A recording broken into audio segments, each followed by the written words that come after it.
Nnamdi Kanu, the self-acclaimed leader of indigenous people of Biafra, IPOB, has been at the center of a subversive campaign against the Nigerian state.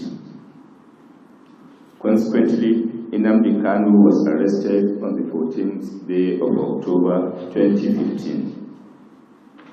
He was charged to court for treasonable felony, among other crimes.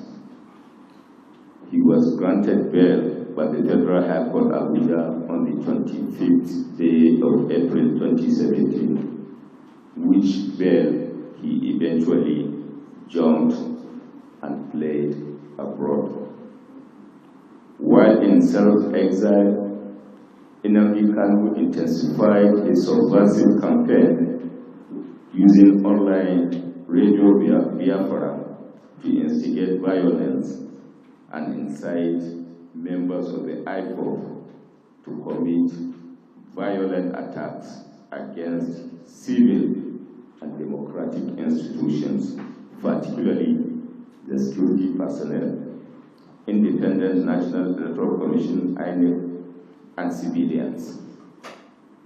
He instigated the destruction of public and private properties across the country.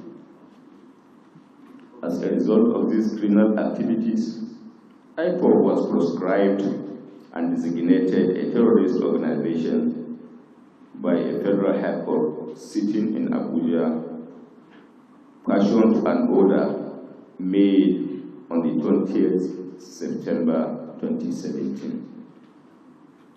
Despite the proscription of IPOB by the federal government,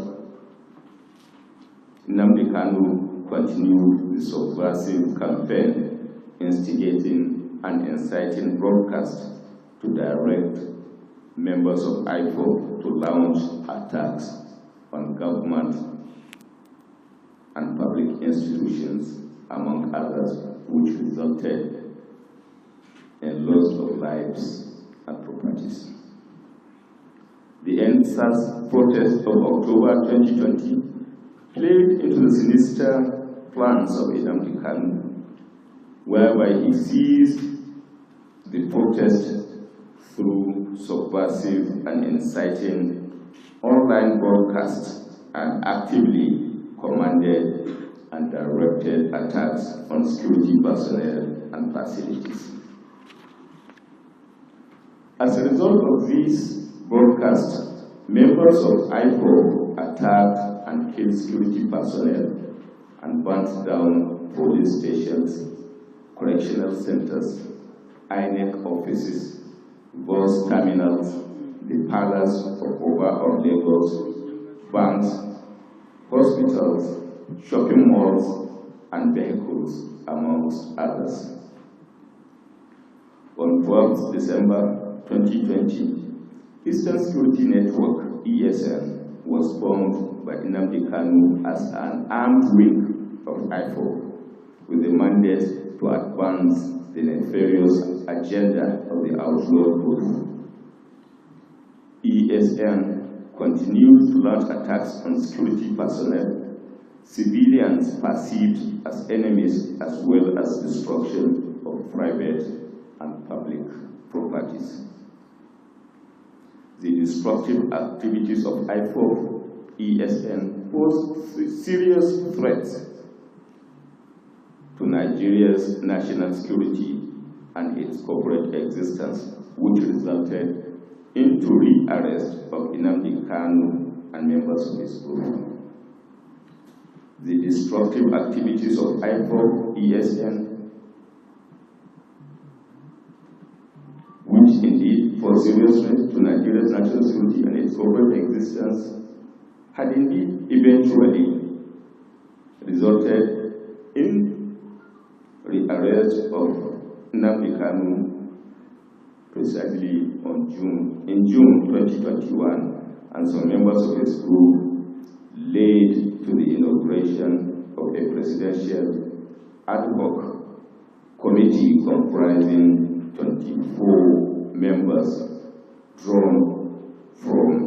Ministry of Justice, Federal Ministry of Information, Nigeria Police Force, Department of State Services, National Intelligence Agency, NIA, and indeed Defense Intelligence Agency, DIA. The committee, ladies and gentlemen, was inaugurated by the President and the Commander-in-Chief of the Armed Forces, Federal Republic of Nigeria, Muhammadu Buhari, DCFR, which committee was headed by the Attorney General of the Federation and Minister of Justice. The essence of this press conference is to intimate Nigerian public of the fact that the committee had indeed submitted its report, and the committee, among others, finds as a fact that consequent upon the instigating directives of Nnamdi Kanu, members of IPOB-ESN carried out massive attacks on democratic institutions, especially INEC facilities, with a view to hampering democratic process in Nigeria. These attacks that were carried out between October 2020 and June 2021 include the following. 1. That acting on the instigating directives of Nnamdi Kanu, IPOB members and NSAS protesters attacked and killed many security agents, destroyed several public and private properties, including police stations, public transport buses, and other facilities across the country.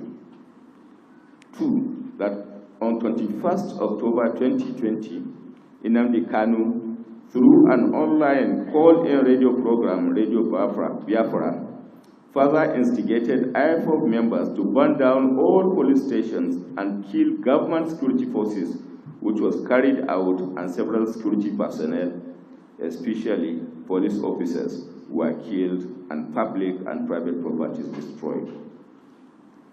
3.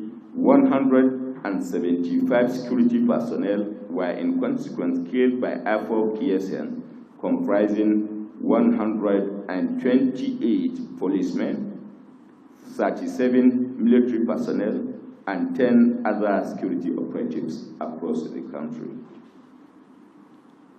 4. Killing of prominent Nigerians. Recently, there were gruesome killings of traditional rulers, Obi-Wan of Okodo Autonomous Community, Eze and Anayochukwu,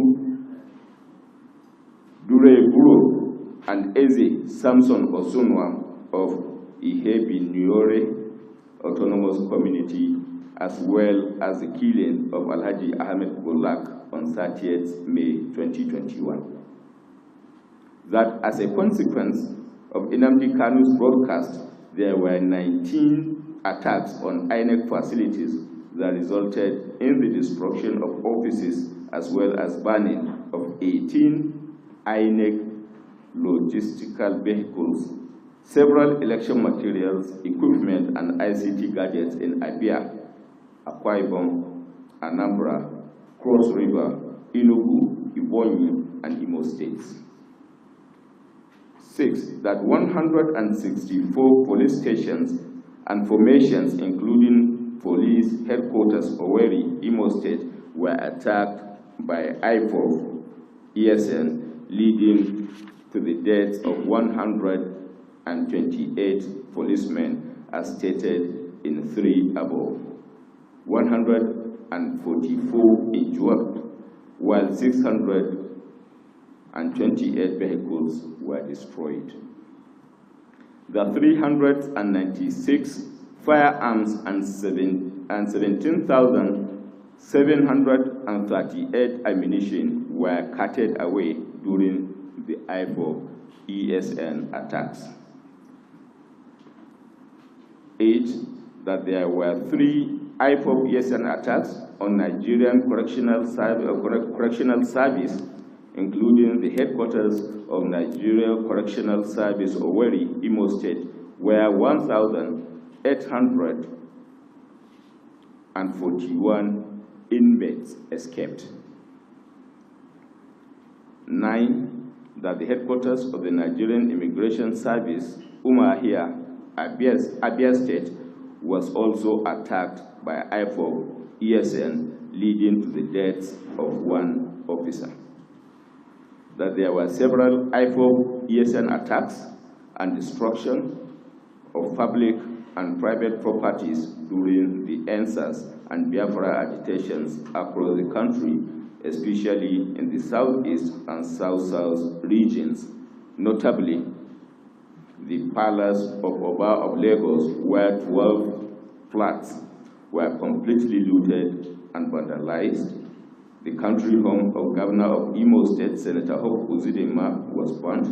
Over 150 buses burned at Lagos bus terminal. Senator Ndoma Egba's home in Calabar Municipal, Cross River State, was completely looted and vandalized.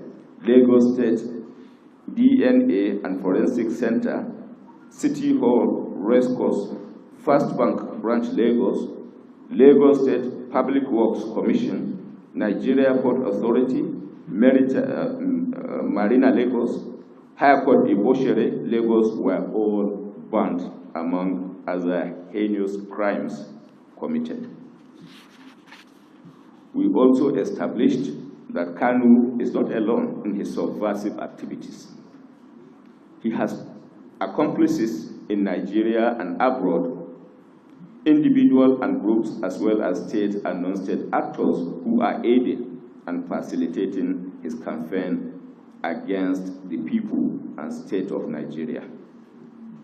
Some of the state actors aided Kanu even as a fugitive in his destructive mission, ignoring the terrorist nature of his activities.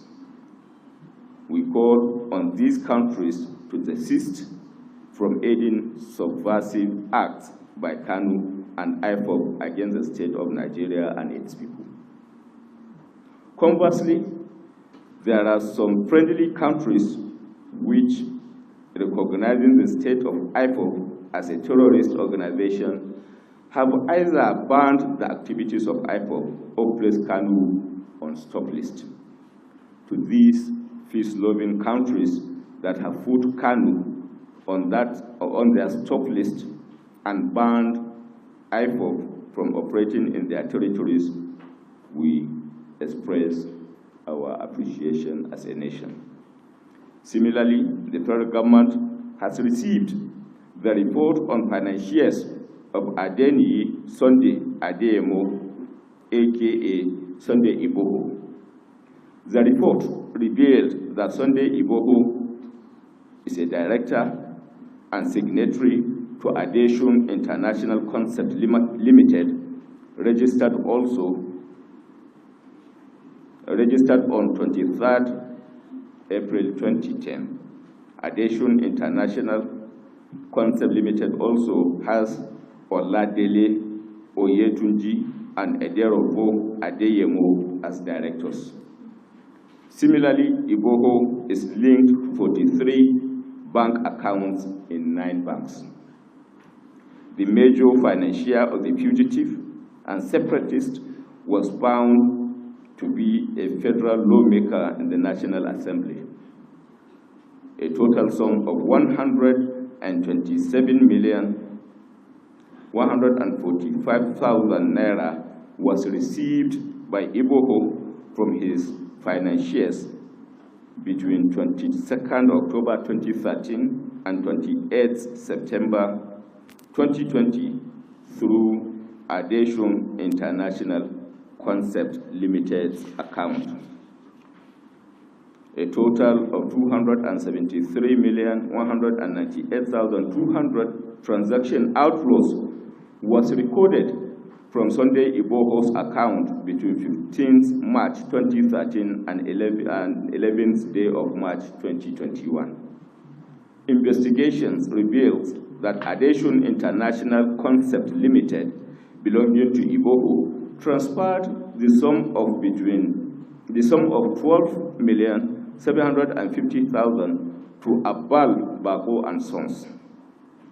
It might be recalled that Abbal Bako and Sons and its promoter, Abdullahi Umar Usman, are suspects in the ongoing joint terrorism